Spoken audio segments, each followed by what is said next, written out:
Y en las últimas horas se dio a conocer un video, se viralizó un testimonio. Hablamos de Tomás Ghisoni, quien expuso esta forma de retractarse respecto a una denuncia gravísima. Él había denunciado a su padre por abuso sexual de menores. Hablamos de un abuso de un nene menor de edad, 9 años él tenía, y hoy en día se retracta con su padre que había cumplido una condena, pero escuchamos qué es lo que él decía. Mi nombre es Tomás Ghisoni. Estoy haciendo este video para contar algo que me costó años decir en voz alta. Cuando era adolescente, acusé falsamente a mi padre de algo gravísimo. Y lo más difícil de admitir es que sostuve esa acusación durante más de 10 años. Recién hace aproximadamente 2 meses, y no por un clic mágico e instantáneo, sino por un proceso largo y doloroso, empecé a ver con claridad que aquello que había creído y repetido era una mentira. Crecí escuchando que mi papá era peligroso, que tenía que tenerle miedo, que nos había hecho daño, nos había lastimado, nos golpeaba. Y yo, como hijo, creí lo que me decían. No fue una mentira inventada por mí, fue una historia sostenida, repetida, impuesta por una figura adulta en la que yo confiaba plenamente, mi madre. Y qué cierre que pegó Juan Carlos, ¿no? Esto de acusar en este sentido de quién fue realmente la responsable de este hecho, Claro, que es la madre. manipulación dentro de la familia, un caso estremecedor porque el padre estuvo preso, perdió trabajo, perdió también años de vida en la cárcel y obviamente también el daño psicológico al propio chico, ¿no? Que también ha sufrido, pero dentro de la propia familia. Habló justamente el padre como consecuencia de esto después de haber escuchado a su hijo. El que tiene hijos sabe lo que representa y el dolor que representa para cada padre perderlos en vida, porque esto fue lo que me pasó a mí. Yo perdí 2 de mis hijos durante 10 años y la verdad que el haber visto ese video a mí me liquidó, me emocionó muchísimo y haber podido ver que haya podido entender la patología de la madre y las cosas que él ha hecho. El tema de las denuncias falsas, la denuncia falsa hace un daño atroz, no a una persona, hace un daño atroz a la sociedad porque te estropea médicamente, emocionalmente, socialmente, te difaman, destruye vidas enteras. Entonces, el tema de la denuncia falsa y que quede impune no es un tema menor socialmente. El año pasado tuvimos la audiencia en casación que resolvió ahora el 27 de marzo. En esa audiencia yo dije que cuando mis hijos me busquen, yo voy a estar. Y es esto lo que voy a hacer. A ver, uno es padre toda la vida y quiere lo mejor para sus hijos. Y esto es un poco el camino que ahora vamos a empezar a transitar con Tomás, sin duda, claro que sí. A ver, este hombre que veíamos hablando recién, estuvo 3 años en prisión preventiva. Un proceso que se llevó a cabo sin pruebas, que él mismo lo mencionaba inclusive, y que casación, es decir, después de una apelación que él estuvo absuelto, lo condenan a estos 3 años de prisión. Es un montón, para muchos dicen es poco, pero para una persona inocente estar sin su libertad en un centro penitenciario no es poca cosa. ¿Qué falló acá, doctora Cintia Beyer, miembro del cuerpo de psicólogos de la Policía de Misiones? ¿Qué pudo haber fallado en este caso particular ahí? Hola, buenas noches, gracias por invitarme. Bueno, primeramente, lo que vemos acá son 2 estados de vulnerabilidad, ¿no?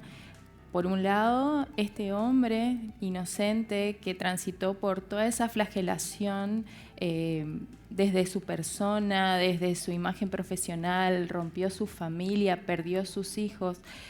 También hay otra cuestión de la vulnerabilidad que tiene que ver con el hijo, ¿no?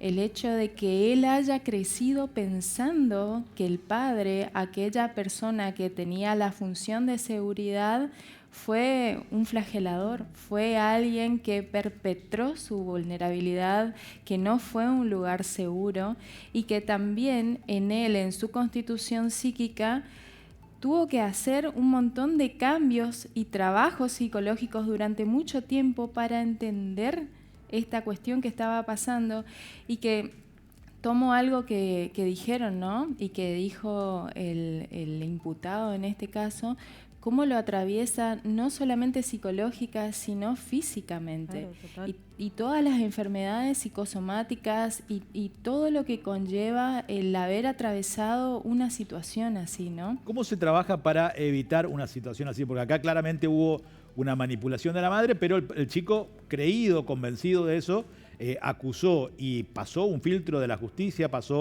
llegó a casación y lo ratifican. ¿Cómo se evita esa manipulación, esa mentira dentro del Poder Judicial o del tratamiento de la ¿Se policía? puede determinar que un niño está mintiendo? Mira, una cámara Gesell no determina si un niño miente. Una cámara Gesell trabaja con niños, niñas y adolescentes hasta los 16 años, pero también ¿Desde qué edad? se evalúa desde los 4 años, ¿sí? Se hace una evaluación previa para ver si el niño o niña está apto para declarar, porque como vemos en este caso, es un estado de vulnerabilidad.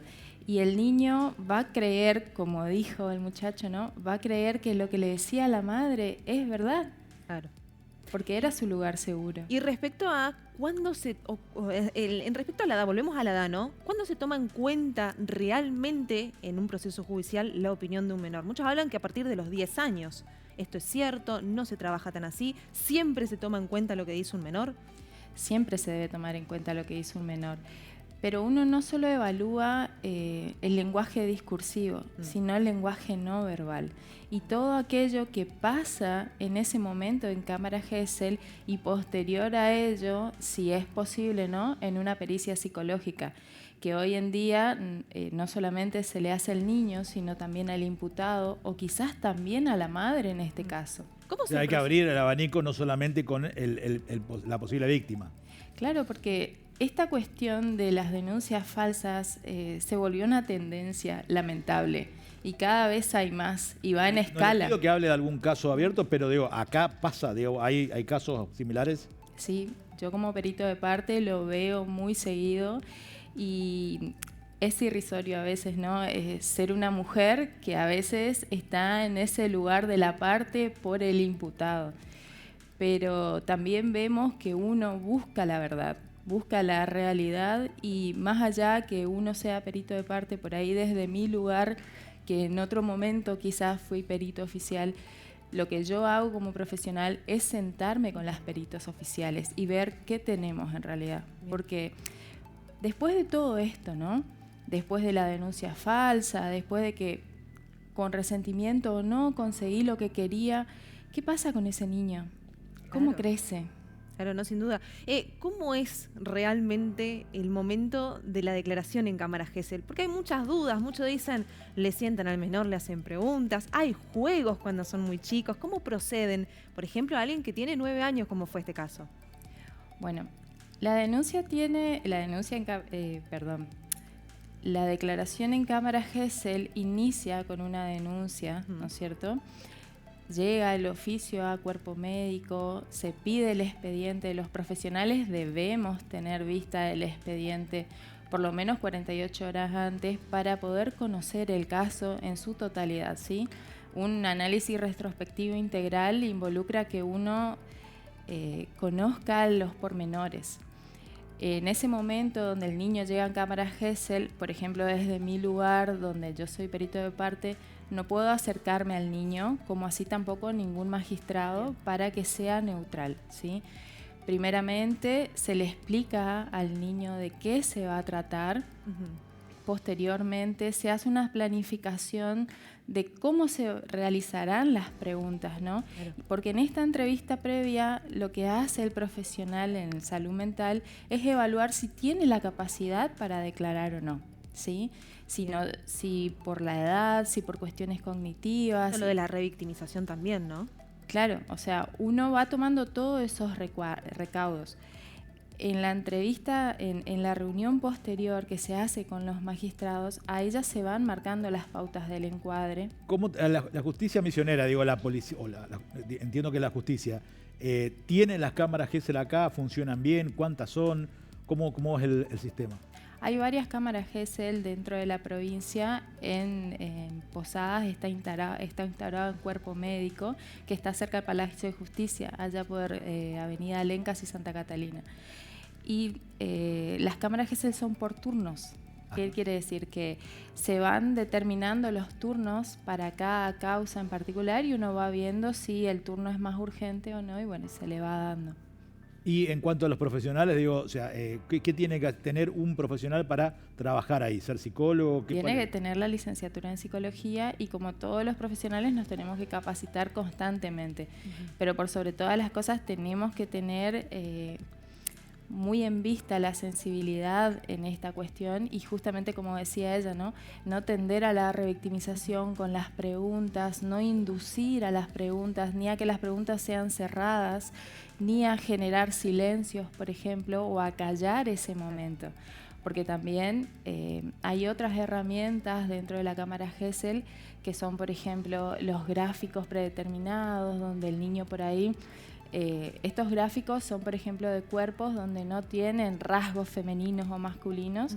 Eso se utiliza, se pueden utilizar otros dibujos, se pueden utilizar también juguetes. Eso va dependiendo de lo que el profesional, que es en este caso, determine. Bien. Y una última pregunta. ¿La declaración de cámara Gesell es lo único y lo más importante en un proceso judicial o se suma a las demás pruebas? Se suman las demás pruebas. También está el examen ginecológico y por otra parte también, como les había explicado, están las pericias posteriores. Esas pericias pueden ser de 3 días más o menos, eso va a ir dependiendo de lo que conlleve. Doctora, gracias. Bueno, un estremecedor caso, no de la provincia de Misiones, pero sí para conocer cómo funciona el sistema judicial, las cámaras Gesell y obviamente también el cuidado de la víctima y también de la familia. Generar conciencia sobre todo. Nosotros compartimos